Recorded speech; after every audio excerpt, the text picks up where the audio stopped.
Fala galera, beleza? Bom dia, boa tarde, boa noite aí, dependendo do horário que você esteja vendo este vídeo. Estou aqui através de um convite do Tio Uli, muito feliz com o convite, muito obrigado. Para ter esse encontro com vocês toda segunda-feira, vamos trazer um assunto sobre opções ou qualquer outro tema que seja correlacionado com isso e que faça sentido a gente comentar por aqui. Beleza? Para quem não me conhece, eu me chamo Bruno Sandri, sou advogado, investidor desde 2008 e em 2019 eu decidi abrir meu Instagram para trazer sobre o tema investimento e poder ajudar as pessoas aí a investirem melhores, principalmente a mostrar para ela que existem investimentos aí de fácil acesso a todos, que a Bolsa de Valores não é um bicho de sete cabeças e tem sido muito legal, muito proveitoso. E estamos aqui para dar um passo além no YouTube, porque o tema opções é um tema muito complicado pela profundidade de você comentar aí no Instagram e às vezes pela rentabilidade alta, pelo estilo de estratégia que você tem que adotar, talvez possa criar uma falsa ilusão nas pessoas e então a gente acaba ficando um pouco mais receoso em falar sobre o tema lá. Mas aqui nos nossos encontros a gente vai poder desenvolver legal o tema, como que vai funcionar. A gente vai falar um pouquinho mais de teoria no começo. Infelizmente, eu sei que é chato, mas a gente precisa entrar nesse tema, a gente precisa fazer um nivelamento entre as pessoas que estão aqui assistindo, a gente precisa buscar o conhecimento de base para aí sim ir para a parte mais operacional, mais prática, que é a parte que eu acho que todo mundo vai gostar. Beleza? Então vamos começar pela teoria. Eu acho que uns 2 encontros nossos aqui, eu acho que vão ser suficientes aí para falar sobre tudo o que precisa ser dito. Começamos aqui então com uma típica frase, uma famosa frase do Warren Buffett. Tudo no mundo dos investimentos a gente usa o Warren Buffett para validar alguma ideia ou para criticar, né? Então eu vejo muitos críticos de opções usarem essa frase e realmente tem um fundo de verdade nisso. Eu já falei para muitas pessoas ficarem longe de opções porque eu sentia ali que elas não estavam dominando nem as ações, nem os ativos e elas já queriam ir para o mundo dos derivativos. Então, a possibilidade de acontecer alguma coisa ruim, de ela perder o patrimônio e fazer alguma operação que ela não tenha o controle, era muito grande. Então, a gente acaba cortando as etapas e falando, não, fique longe, que é melhor para você. Mas é dentro de um contexto que a gente tem que pensar. Se você quer evoluir nos investimentos, as opções é um instrumento fantástico. Elas são, aí cabe em qualquer estratégia, cabe para uma estratégia holder, vamos dizer assim, cabe para quem gosta de analisar gráfico, cabe para quem quer proteger a carteira. Então tem milhões de estratégias que você pode usar aí nas opções e sem sombra de dúvida eu acredito que você vai encontrar aí um caminho, uma melhor maneira aí de operar elas e poder se beneficiar aí deste instrumento. Então, para começar, a gente tem que identificar onde que estão as opções, né? Nós temos aí na Bolsa de Valores o mercado à vista, que é esse tradicional que você já conhece, que você já deve operar, que tem a troca de ativo de mão em mão, que é a troca de ações, troca de fundos imobiliários, então você realmente está comprando o ativo. E temos o mercado de derivativos, que é bem intuitivo aí o nome, derivativo. Derivativos são uma categoria de ativos financeiros que vão depender aí ou derivar de um outro ativo. Pode ser commodities, juros, títulos, ações, moedas, taxa de juros. E então tem vários ativos aí que podem também ter o seu derivativo. As principais categorias que a gente tem dentro do mundo dos derivativos são os contratos a termo, contrato de futuros, as opções, que vai ser a grande temática aqui dos nossos encontros, e também os swaps cambiais. E de onde surgiu aí a questão dos derivativos, né? É por uma necessidade de transferência de risco. De um lado nós temos quem busca proteção aí e do outro lado tem quem quer assumir esse risco através de um prêmio, através de uma bonificação, que geralmente aí vai basear aí em operações de especulação. Vamos dizer o seguinte, tem empresas que já sofrem muito com a operação dela, já tem os riscos inerentes da área que ela atua. Imagina ela assumir mais riscos ainda por conta da oscilação do câmbio, a oscilação da taxa de juros. Então é uma forma delas usarem os derivativos para protegerem aí aquilo que não é atividade fim, para poder aí ter uma tranquilidade e garantir aí o fluxo de caixa sem ter muito prejuízo aí numa instabilidade da economia. Então aí que está a necessidade e a importância do mundo dos derivativos.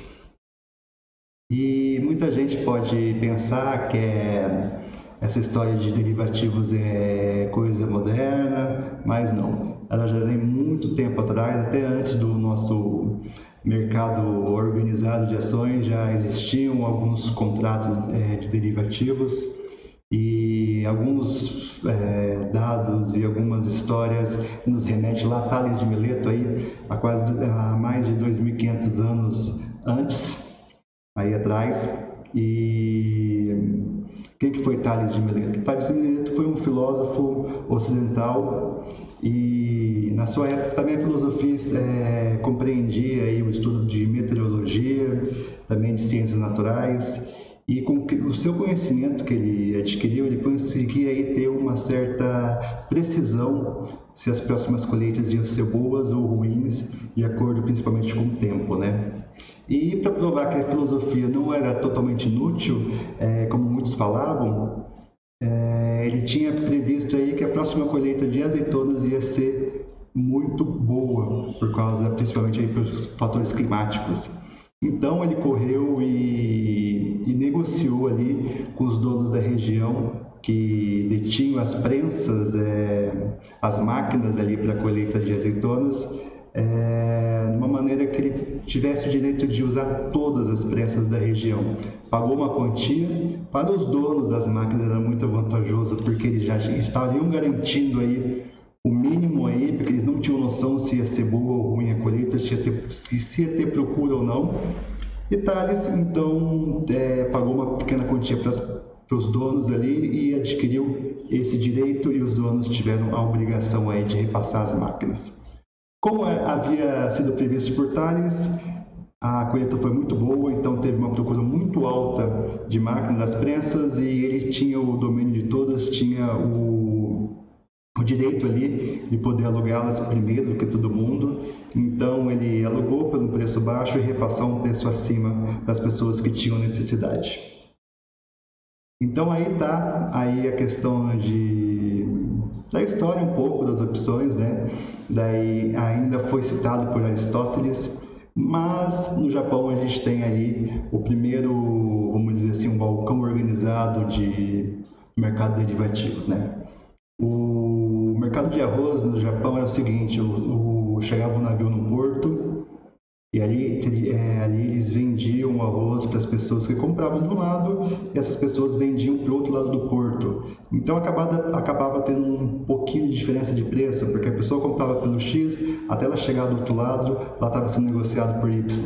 Então, por essa necessidade, dessa diferença de preço aí, onde ela comprava e depois ia revender, criou essa necessidade de ter um contrato ou alguma coisa assim que assegurasse um preço, ou ela já tivesse alguma previsibilidade do preço que ela ia pagar.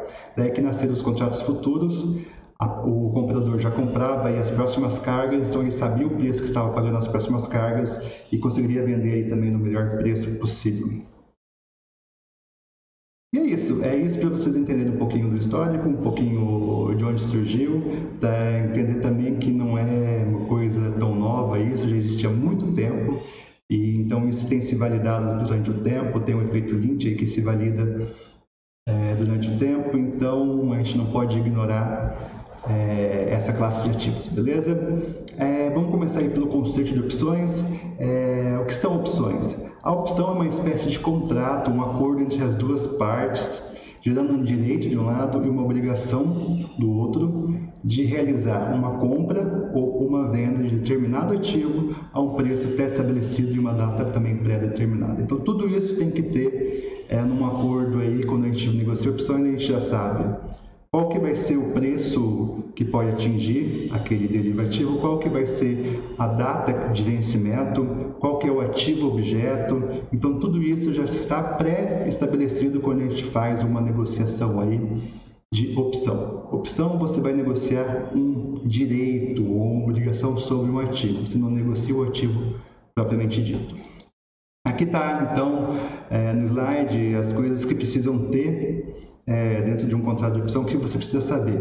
É a básica, é o tipo da opção, que ela pode ser europeia ou americana. Aqui vai depender se ela pode ser, se você pode exigir ela antes ou somente na data de vencimento. Europeia você só pode exigir quando vence. Americana você pode antecipar e pedir a qualquer momento se você tem o direito. O ativo objeto, que pode ser ações, pode ser commodities, pode ser juros.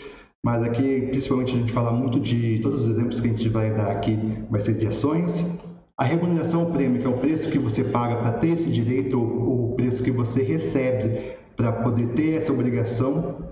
O strike, ou preço alvo do exercício, é o preço aquele que já pré-estabelecido que o ativo tem que chegar para ter um benefício aí do comprador. E o vencimento. Dentro do tipo de operação, nós temos uma operação de call e uma operação também de put. A operação de put é venda e uma operação de compra é call. Vale lembrar também que a gente vende e compra uma call, vende e compra uma put. Então, são 4 pontas. Aqui eu vejo muita gente errando, pensando que é só 2 pontas, mas não, é 4 pontas. E durante aí esse tempo a gente vai ficar mais claro para você entender isso. E, para finalizar, aqui também temos as partes, né? O comprador titular, ele sempre vai adquirir um direito e o vendedor ou lançador, ele vai assumir uma obrigação. Vamos começar a falar do tipo de operação call, que é uma opção de compra, que ela é um contrato onde, a partir de um prêmio, adquire-se um direito de comprar uma ação por um determinado preço em uma determinada data, ou antes, aí se for americana, né? Então, aqui nós temos essas 2 pontas. A pessoa A compra um direito de comprar e a pessoa B vende uma obrigação de vender. Então, só para você entender que tem compra um direito, entendeu? E a outra pessoa vende uma obrigação. Para ficar mais claro, o exemplo aqui, a gente pode falar sobre uma compra e venda de uma casa. Vamos dizer que você está procurando uma casa para comprar e você encontra uma casa muito boa por R$500 mil, mas você ainda não viu todas as casas, você ainda acha que não é o momento de comprar, mas ao mesmo tempo você não quer perder aquela oportunidade. Então você negocia ali com o vendedor que você vai dar R$5 mil de sinal e que daqui 2 meses você vai decidir se você vai querer ficar com a casa ou não. Então você está comprando um direito e o vendedor está vendendo aí uma obrigação, né? Então o vendedor tem a obrigação de vender para você, ele não pode escolher. Agora você tem a opção que daqui 2 meses se você vai querer ficar com a casa ou não. Então quando chegar a data você vai poder exercer esse direito e se você exercer esse direito, o vendedor ele vai ser obrigado a vender essa casa por R$500 mil, mas ele já ganhou R$5 mil anteriores, então ele vai ganhar R$505 mil.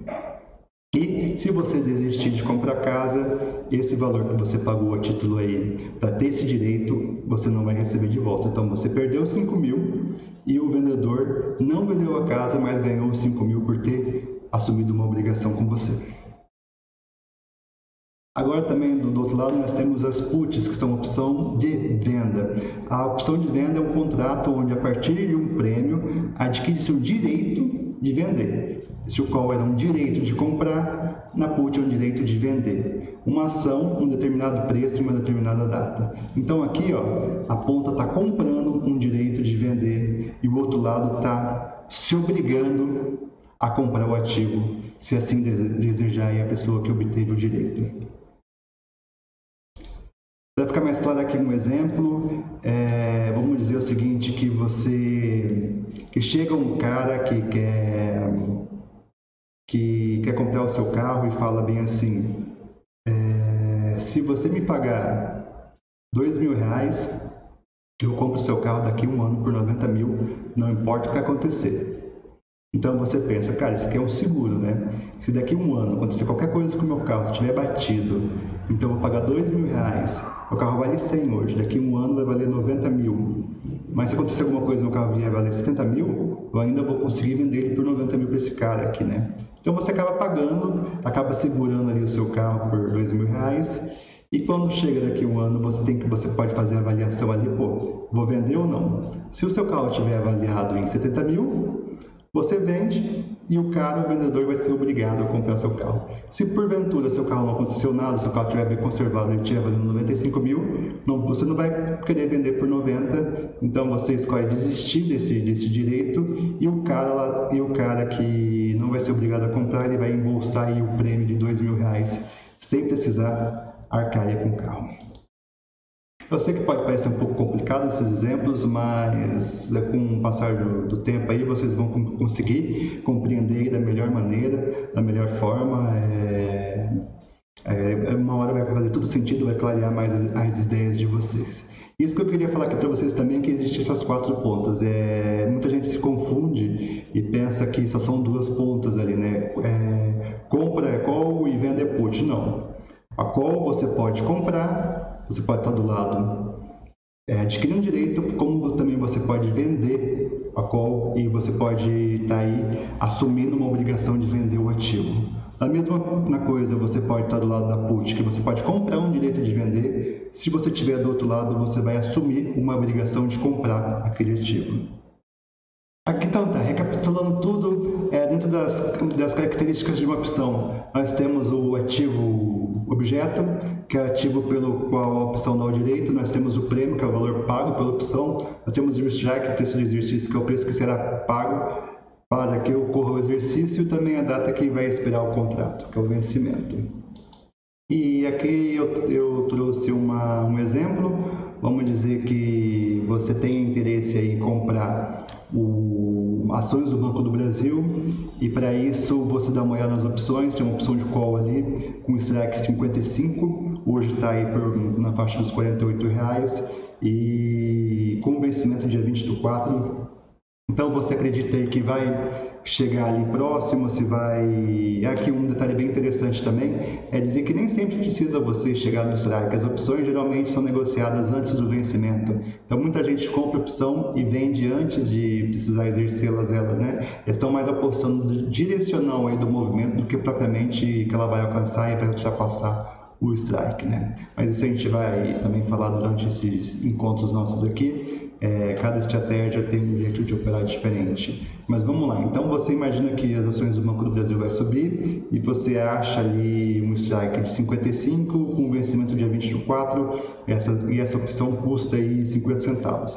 Então, em vez de você comprar R$48 ali, uma ação, você paga 50 centavos e vai decidir só para frente se você vai querer ou não exercer esse direito. Aqui tem a famosa sopa de letrinhas das opções. Toda opção tem um código, o código aí das opções. Primeiro identifica o ativo, depois vem uma letra que isso vai identificar se ela é uma call ou uma put e também o mês de vencimento. Aqui tem uma tabelinha, então de A a L quer dizer que você está comprando uma call, de M a X quer dizer que você está comprando uma put. Então se tivesse aqui em vez de D, P seria uma put com vencimento em abril. O último é um número que geralmente vai se referir ao strike da opção, não necessariamente é o preço, não necessariamente é o preço do strike, às vezes é 55, o strike é 53, então não se apegue a isso, tem que sempre conferir qual que é o strike, você não vai conseguir ver simplesmente por esse número. Onde que você pode encontrar as informações sobre as opções? O melhor sempre é a fonte, que é o site da B3. Lá você vai ter todas as séries negociadas, eu vou deixar o link aqui embaixo na descrição. Vai também as séries autorizadas, que está sendo permitido a negociação e também algumas séries obrigatórias. Como que no mercado do Brasil ainda tem pouca liquidez, acaba tendo alguns formadores de mercado que são responsáveis aí para comprar e vender algumas séries para poder ter negociação aí no mercado. E isso da liquidez também é bem importante, porque infelizmente não é todos os ativos da bolsa que você vai conseguir operar opções, tem que tomar bastante cuidado, porque tem algumas opções ali que você vai querer negociar, mas não tem, então vai te dificultar bastante. Você pode acertar o direcional, mas você não vai conseguir se desfazer delas. Então, voltando aqui aos formadores de mercado, a B3 tem um acordo com algumas empresas contratadas aí, que eles precisam dar aí liquidez a, vamos dizer, 4, 5 opções dentro de cada série aí, de cada ativo, e isso garante no mínimo aí condições mínimas para a gente operar. Aqui está sobre o vencimento, então as opções já estão definidas assim que elas vão vencer toda terça-feira, toda a terceira segunda-feira de cada mês aí, e você já vai poder negociar essas opções até a sexta-feira, um dia anterior, né, um dia útil anterior à data de vencimento. Se vencer na segunda, vai ser o último dia de negociação vai ser na sexta-feira.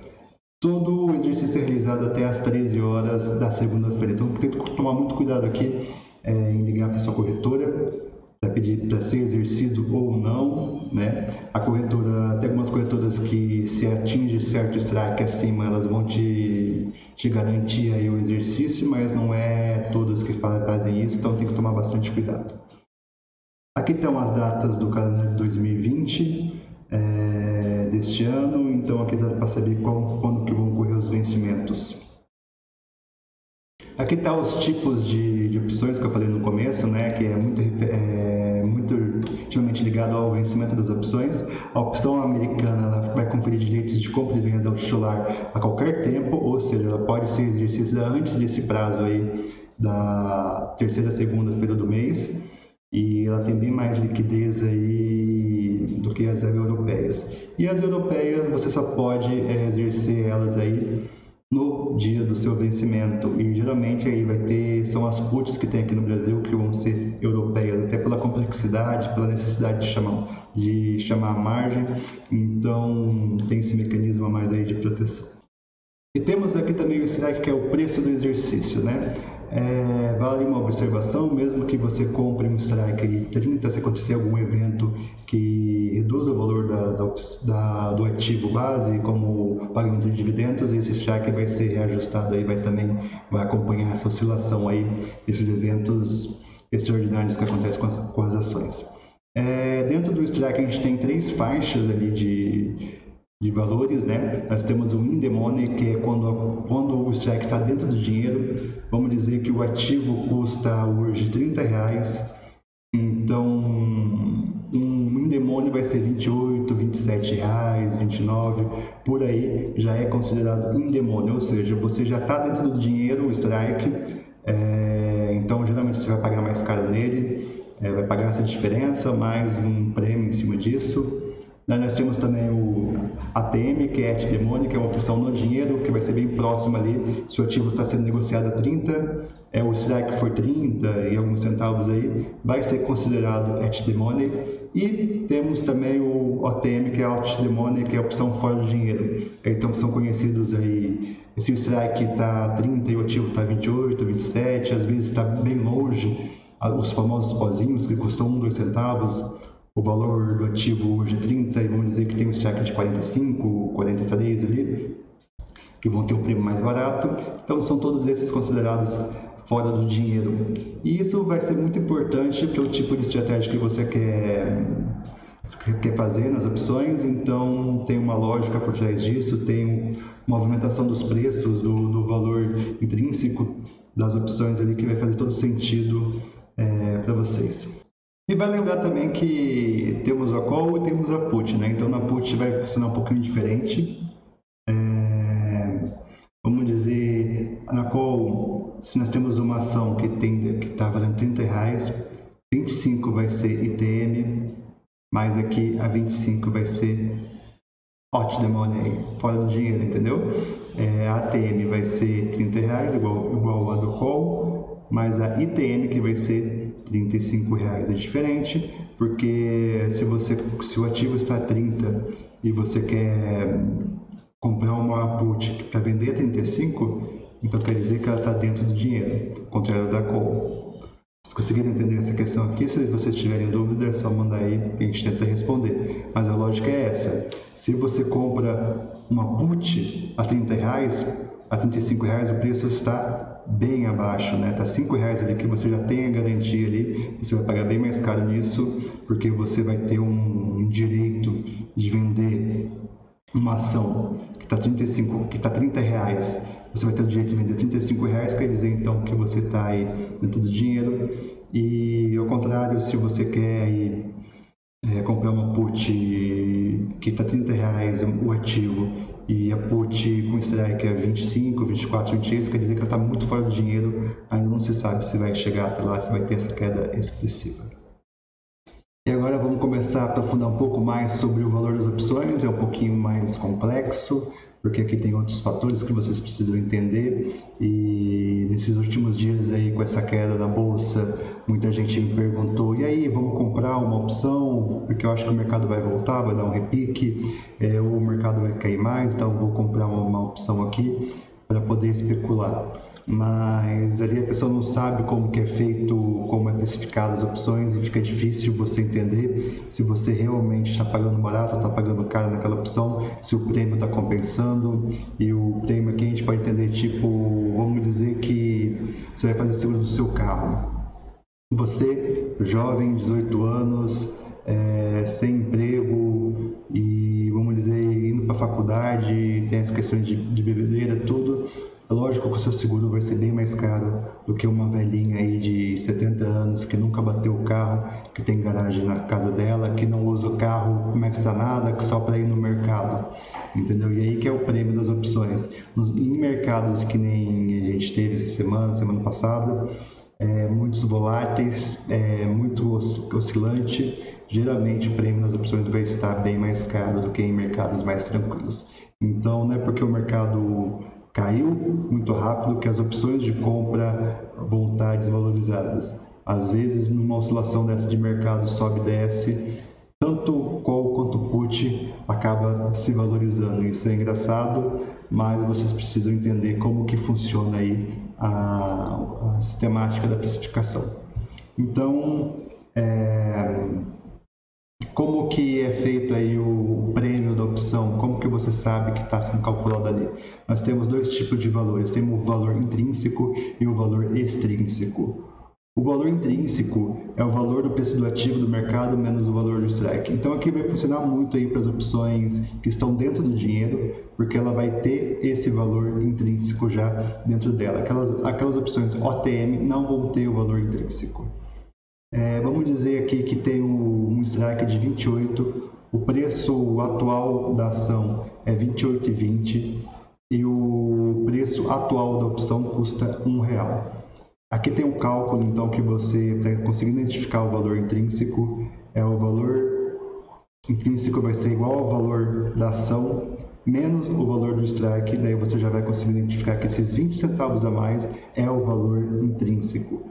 E o valor extrínseco, R$1 menos o valor intrínseco aqui, porque vai dar 80 centavos. Mas como que a gente sabe por que está custando esses 80 centavos? Esse é o valor extrínseco, não tá sendo calculado aí, não é a diferença de strikes, né? O valor extrínseco ele é principalmente o valor do tempo precificado de acordo com os riscos envolvidos e o tempo de exposição de capital. Lembra a história da velhinha e do jovem de 18 anos? Tem muito a ver com isso. Se você paga um seguro mais longo, lógico que você vai pagar mais caro.